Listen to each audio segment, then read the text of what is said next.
Minyak yang paling baik untuk memperbaiki jantung kita sama otak.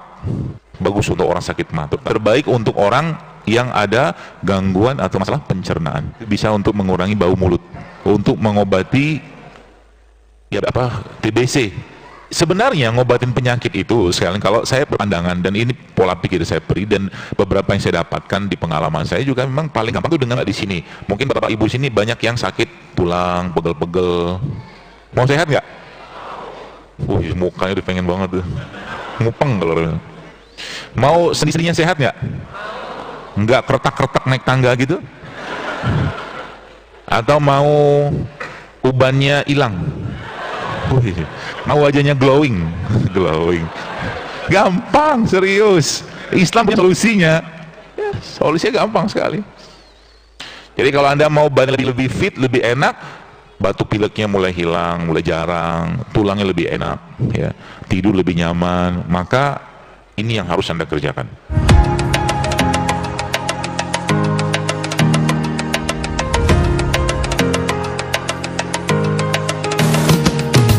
Indonesia sekarang juga termasuk yang darurat osteoporosis. Kenapa osteoporosis bisa terjadi? Salah satunya, ya kalau yang saya pahami adalah salah satu teorinya adalah karena terlalu tingginya asam badan. Osteoporosis terjadi karena terlalu asam badannya. Tanda-tanda orang asam apa? Mulut bau, kencing bau, BAB bau, ya semuanya bau asam. Pikirannya pun asam. Pikiran asam itu gak ada sehat-sehatnya pikiran. Pagi, siang, malam keluhan itu asam. Kenapa bayi itu lucu? Coba saya tanya. Bayi yang 6 bulan minum ASI itu lucu kan? Kenapa? Karena dia minum ASI. ASI itu kalau bapak ibu cek pH-nya 8, sama kayak air zam-zam. Jadi kalau anda mau sehat ya, bukan jatah kita lagi, nggak cocok. Maksud saya kalau mau sehat, makanlah atau minumlah sesuatu yang pH-nya sama dengan ASI. Coba bayangkan kalau bayi-bayi itu makan nasi goreng atau mungkin makan gorengan, pasti asam. Makanya bayi itu kalau Anda cium baunya nggak usah pakai deodoran, wangi kan? Kenapa? Alkali, dia basah gitu ya, sama kayak air zam-zam ya. Langsung nangis bayinya, tahu dia diomongin apa, bahasa Jawa dirasanin ya. Iya sana ngasih dulu. Ya, bayi wajahnya ceria selanya. Makanya salah satu cara untuk Anda dapat mood yang baik, maka makalah makanan-makanan yang sifatnya basah. Ini basah, ini basah, ini basah, ini basah. Ya, buah. Makanya kan dalam surat Al-Baqarah ini juga basah. Basah itu pH di atas 7. Dan ikatan gen kita itu yang pernah saya baca itu ternyata pada pH 9 sampai 10, tinggi sekali loh ikatan gen. Artinya apa? Artinya kalau kita mau mempertahankan ikatan gen tadi, maka mau tidak mau, suka atau tidak suka, Anda harus konsumsi sayur dan buah tiap hari. Tapi bukan sayur nangka, apalagi beli di rumah makan Padang. Santan lagi kan. Tapi Anda makan gudeg itu kan kayak fermentasi kan sebenarnya kan, sayur nangka itu kan. Tapi gudeg yang banyak-banyak juga, nanti lembab perutnya gitu ya. Salah satu cara itu. Dan sebenarnya ngobatin penyakit itu sekali kalau saya berpandangan, dan ini pola pikir saya beri dan beberapa yang saya dapatkan di pengalaman saya juga, memang paling gampang itu dengan memperbaiki isi piring. Serius. Coba di sini, mungkin bapak ibu sini banyak yang sakit tulang, pegel-pegel. Mau sehat nggak? Mukanya udah pengen banget tuh, ngupeng kalau. Mau sendi-sendinya sehat nggak? Nggak kretak-kretak naik tangga gitu? Atau mau ubannya hilang? Mau wajahnya glowing? Glowing. Gampang, serius. Islam punya solusinya. Ya, solusinya gampang sekali. Jadi kalau Anda mau badan lebih fit, lebih enak, batuk pileknya mulai hilang, mulai jarang, tulangnya lebih enak, ya, tidur lebih nyaman, maka ini yang harus Anda kerjakan. Siap mencatat? Siap hidup sehat? Untuk apa? Soleh banget, luar biasa untuk ibadah. Kita lihat ya, udah sehat, ente kagak bangun tahajud, dosa loh. Hilang emeng doang. Ya, harus sehat kan, saya bilang sehat itu harus bikin kita makin taat. Ya, udah minum kunyit, ya baca Quran ditambahin lah. Udah sehat kan badannya kan, udah minum secang, harus lebih sehat badannya, lebih taat lagi. Baca Quran misalkan sehari cuma 1 lembar, naikin 2 lembar, bertahap gitu. Jadi siap untuk lebih taat, insya Allah, biar saya dapat pahala. Kita pahala berjamaah kan gitu kan. Kenapa begitu? Karena sebelum saya cerita, nanti catat apa-apa saja. Saya tuh cemburu banget. Cemburu dengan seorang, salah satu sih, tapi banyak cemburunya. Bapak Ibu tahu Sa'ad bin Abi Waqqas? Pernah kenalan gitu? Ceritanya. Siapa dia? Sahabat Nabi. Yang salah satunya dijamin masuk surga. Ada berapa sahabat Nabi jamin masuk surga? 10. Coba sebutin satunya, 2 lagi. Al-Qarni. Yang 4 khalifah besar itu kan sudah termasuk gitu kan. Satu lagi deh, siapa? Coba nih. Abdurrahman bin Auf. Siapa lagi satu lagi? Utsman sudah. Talha siapa lagi? Terus satu lagi? Tinggal buka Google ketahuan. Gampang. Said bin Zaid ya. Abu Ubaidillah Al-Jarrah, 10 orang. Said bin Zaid tadi masuk Talha, Zubair ya. Nah, saat ini sekalian, kalau sekarang Anda lihat orang-orang Mesir beragama Islam dan melakukan ibadah, maka pahalanya orang Mesir sekarang itu ngalir ke Sa'ad. Anda tahu kenapa? Karena Mesir itu diekspansi Islam oleh Sa'ad di zamannya Umar. Maka seluruh aktivitas ibadah orang Mesir pahalanya ngalir ke Sa'ad. Gitu ya. Ini kita bicara tentang banyak-banyakan pahala. Ya. Supaya nanti Anda terinspirasi. Hubungan dengan apa? Hubungan dengan kunyit juga ada hubungan nanti. Saat ini yang menaklukkan Madain, Persia. Artinya ibadah-ibadah orang-orang muslim yang ada di sana juga ngalir pahalanya ke Sa'ad. Pertanyaannya, siapa yang mengislamkan Sa'ad? Abu Bakar Siddiq. Maka seluruh aktivitas ibadahnya Sa'ad mengalir ke Abu Bakar. Siapa yang mengislamkan? Utsman, Abu Bakar. Siapa yang mengislamkan? Talha, Abu Bakar.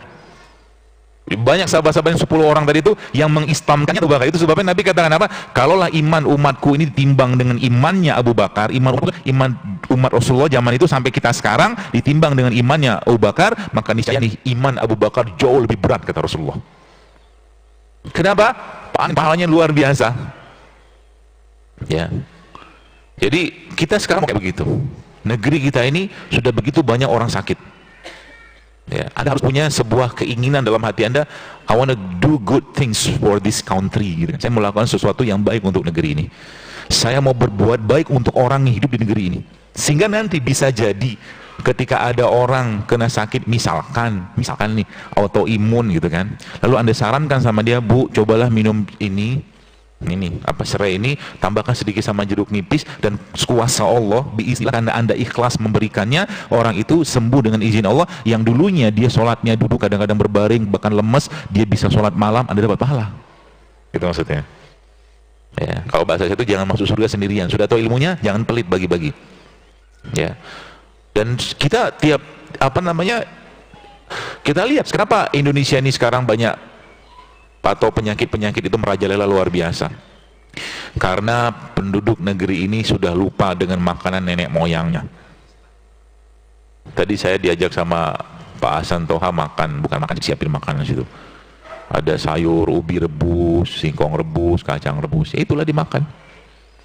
Ya, jangan pagi-pagi makan nugget. Apalagi pagi-pagi makan pizza. Siapa yang sudah sering makan pizza juga tidak lancar bahasa Italianya, ya kan? Tetap aja bahasa cowok. Ya, seperti itu. Apa yang Allah ciptakan di negeri ini, makanlah. Jangan heboh-hebohan dengan buat camilan, silakan. Ada kacang, ada ubi. Indonesia ini terkenal dari dulu ya sebagai negeri yang gemah ripah loh jinawi itu. Tapi zaman sekarang, ya, maka kita punya tugas PR besar untuk menjadikan generasi sekarang ini kenal balik lagi dengan kunyit. Itu tugas kita. Kita punya tugas untuk mengenalkan generasi sekarang, dia lebih bangga minum air kunyit, air serai, daripada membawa satu botol katakanlah air soda. Gitu loh. Kenapa? Imbasnya apa? Imbasnya nanti ketika sudah rusak dan cacat gennya, maka generasi ke depan nanti generasi-generasi yang gennya cacat. Makanya kita makanya sekarang, kalau boleh saya katakan, apa yang kita kerjakan sebagai sudah sebuah bentuk amar ma'ruf nahi munkar loh. Lihat di sekitar kita sekarang, lihat di sekitar. Lebih banyak makanan sehat atau tidak sehat? Tidak sehat. Yang buat makanan tadi kira-kira kalau kita sakit peduli nggak? Nggak peduli. Nah, kalau sudah tahu ilmunya, buat makanan sehat di mana-mana. Kalau Anda perlu bisa bagi dengan rezeki Anda, bagi-bagi ke orang. Tapi kalau mau dijadikan sebagai maisha atau penghasilan, silakan, masalah. Kita butuh sekarang mbok-mbok jamu lebih banyak. Kita butuh sekarang bapak-bapak yang jualan rebusan, singkong rebus, kacang rebus, daripada abang-abang yang gorengan. Abang gorengan pun kita suruh ubah jualannya. Anda bayangkan satu sudut kayak begini kan, di sini ada yang jual jamu, kunyit segala macam. Di sini ada yang jual buah. Di sini ada yang jual katakanlah pecel. Jadi pandangan kita itu makanan sehat semua. Jadi kita semua akan sehat. Pelan-pelan. Kan visinya mengubah negeri. Mudah-mudahan, mudahkan. Oh tadi belum selesai. Apa tadi? Sudah selesai. Mau sehat, ya kan? Pertama, dalam seminggu ke depan Anda tidak makan ini. Catat, dalam seminggu ke depan saya tidak makan ini. Catat. Jangan khawatir, jangan was-was gitulah. Saya akan ajak Anda hidup sehat, tenang aja. Pertama, mulai hari ini ya. Siap? Siap nggak hidup sehat? Allah saksinya kan? Dalam seminggu ini, mulai hari sampai depan, Anda tidak makan semua produk yang menggunakan gula pasir.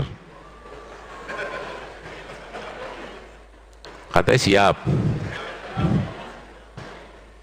Katanya kulangnya mau lebih sehat. Itu yang pertama. Yang kedua, dalam seminggu ke depan Anda tidak makan semua produk makanan yang menggunakan tepung.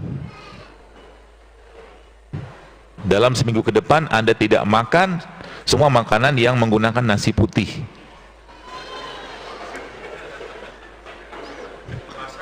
Hah? Terus apa yang dimakan? Banyak, tenang aja.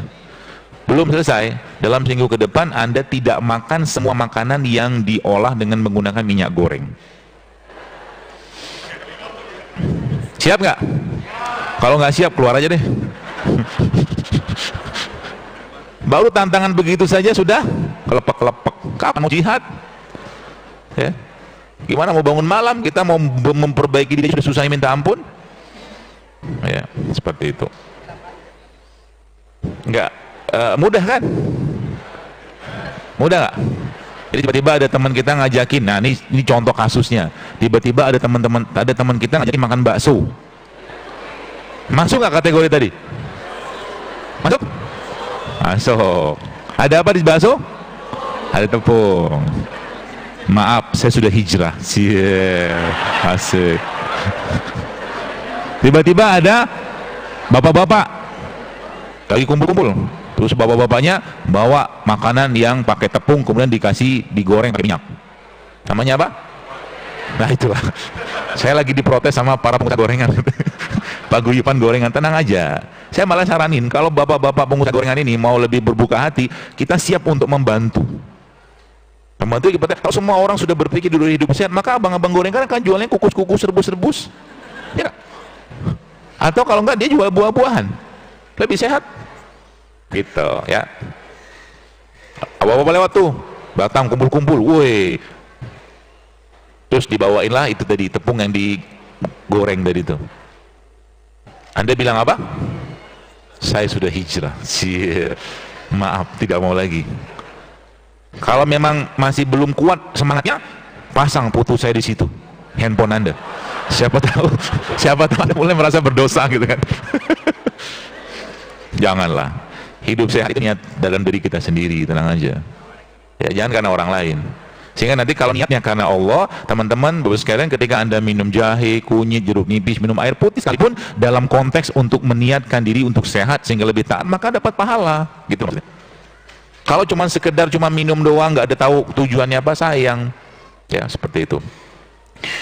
Itu saran saya. Nanti laporannya ke siapa? Ke Allah aja, jangan ke saya. Kemudian selanjutnya adalah kelima ya, bidara, daun bidara. Ya, itu juga termasuk salah satu daun yang kalau Bapak Ibu baca tulisan saya di feed di Instagram, daun yang digunakan juga untuk mengobati ya TBC ya, seperti itu.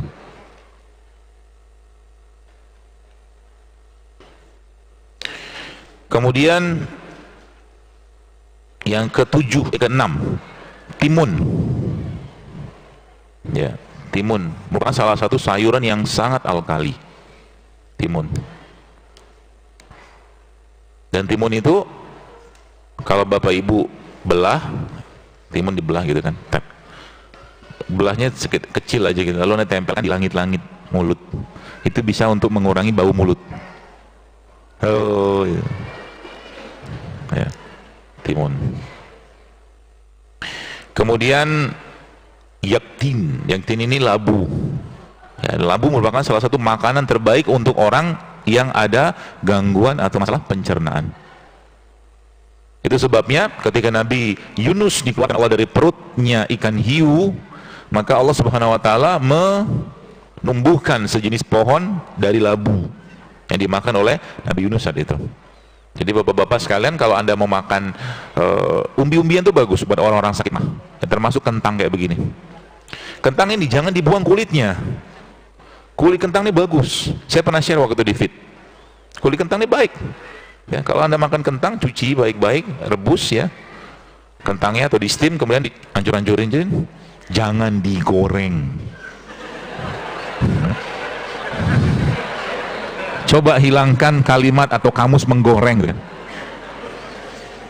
Supaya apa? Supaya ngajinya halus, suara kita merdu tuh. Kalau nggak ada lendir, serius. Kalau kita baca Quran dengan baik, jangan banyak-banyak makan yang berminyak, hancurin gitu kan. Kalau nama kerennya tuh mash potato. Weh, itu bisa jadi sarapan pagi juga tuh. Kentang boleh, atau kalau nggak ubi cilembu salah satunya, atau labu juga boleh. Bagus untuk orang sakit mah, terutama labu tadi ya. Kasih bawang merah, kasih lada, kasih garam, kasih sedikit madu di situ, kasih suiran, kurma, jadi makanan sehat. Kebayang nggak? Ya, bisa pakai bisa pakai labu tadi, ya mungkin bisa pakai ini juga bisa. Ya. Kemudian selanjutnya yang ke-8, tin. Ya, tin. Tin ini daunnya dan buahnya juga bermanfaat. Jadi 21 jenis tanaman yang saya sebutkan ini tanaman yang paling stabil ikatan elektronnya. Paham ya?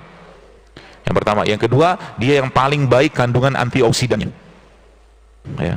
Maka di surga kalau kita baca minuman penghuni surga itu apa? Jahe kan? Ya, maka mulai sekarang supaya nggak kaget di surga tuh nanti minta es cendol, es teh gitu kan, minum aja jahe, latihan. Di surga ada es cendol? Ada. Kalau kita mau, kita bisa minta sama Allah. Tapi es cendol pasti sehat. Karena di surga apa yang kita makan tidak lagi berubah menjadi air seni sama kotoran. Semua akan menjadi keringat yang baunya seperti bau kasturi. Gitu ceritanya. Makanya penduduk Madinah pernah bertanya kepada Rasulullah, ya Rasulullah, nanti di surga kami boleh bercocok tanam nggak? Kata mereka kepada Rasulullah SAW. Kenapa? Karena orang Madinah itu suka bertani. Boleh, nanti di sana bisa, nanti kalian bisa. Tapi nanti kalau di surga kalian bercocok tanam, ini tanahnya ditanamin bibit, langsung tumbuh seketika sampai bubuk. Gitu. Surga kayak begitu. Nah, dalam satu hari itu sekarang maka minta kepada Allah, Allahumma inna nas'aluka ridhaka wal jannah. 3 kali minta, maka surga itu akan mengatakan, ada hambanya Allah yang meminta masuk ke surgamu ya Allah, kabulkan. Ya, minta sama Allah. Itu ya, tadi yang keberapa tuh? Ke-8. Kemudian yang ke-9. 9 itu lentils. Lentils ini ada kacang-kacangan. Ya, kacang-kacangan. Semua jenis kacang-kacangan itu adalah salah satu produk ciptaan Allah yang disebutkan ya, yang memang memiliki kandungan elektron yang stabil, ya, lentils. Yang ke-10 toh. Kalau bahasa Qurannya itu bahasa Qurannya, kalau bahasa kitanya banana.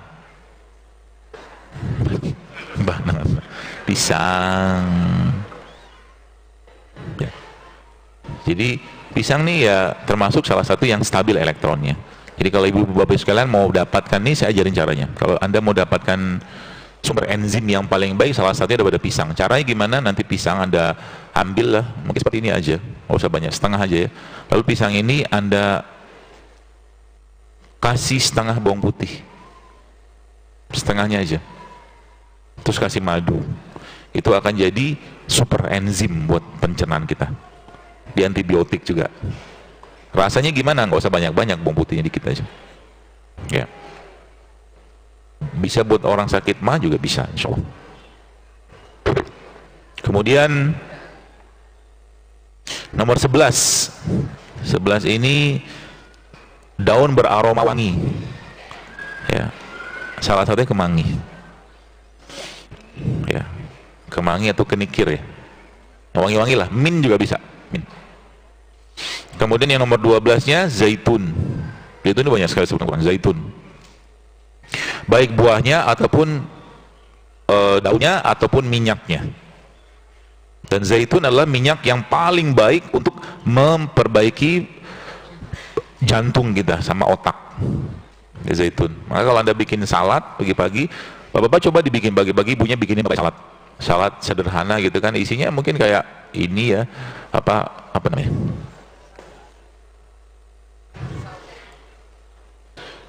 Sawi. Ya, sawi, mungkin buah sayur secara umum nanti lebih bagus mentah sebenarnya.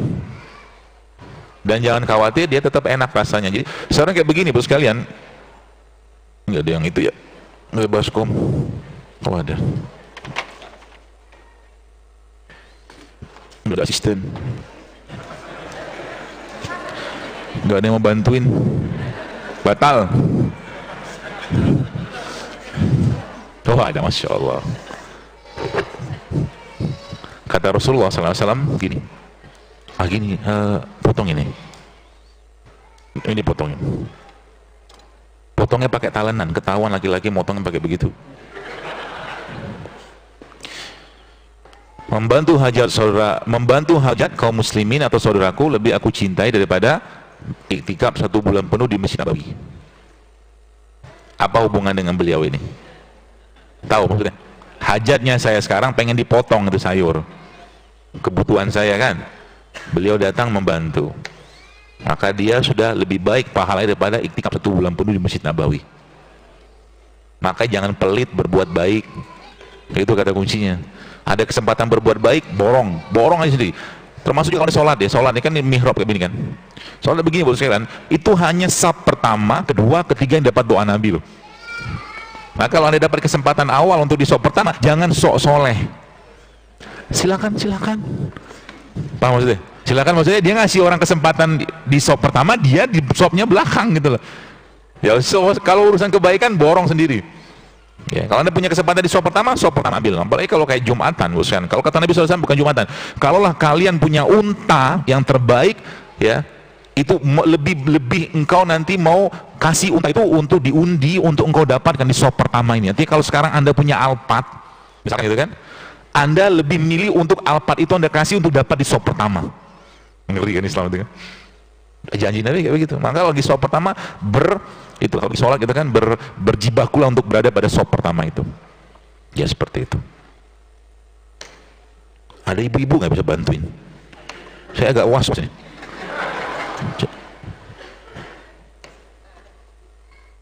Nah gitu dong Bu, kasih ya Bu, potongnya Bu kecil-kecil Bu, kasihan beliau tersiksa gitu.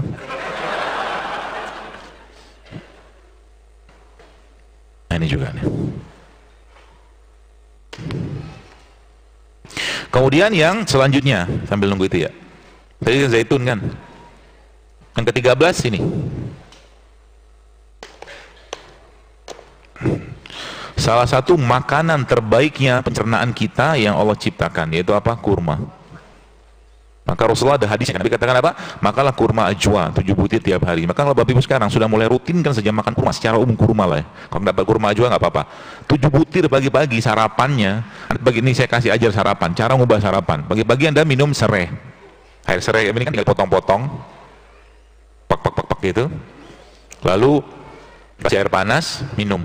Kasih madu sedikit nggak apa-apa. Kasih jeruk nipis sedikit nggak apa-apa. Lalu makannya kurma. 7 butir. Lalu habis itu Anda minum minyak zaitun 1 gelas, bukan 1 botol, 1 gelas. Ya 1 gelas, 1 sendok, maaf.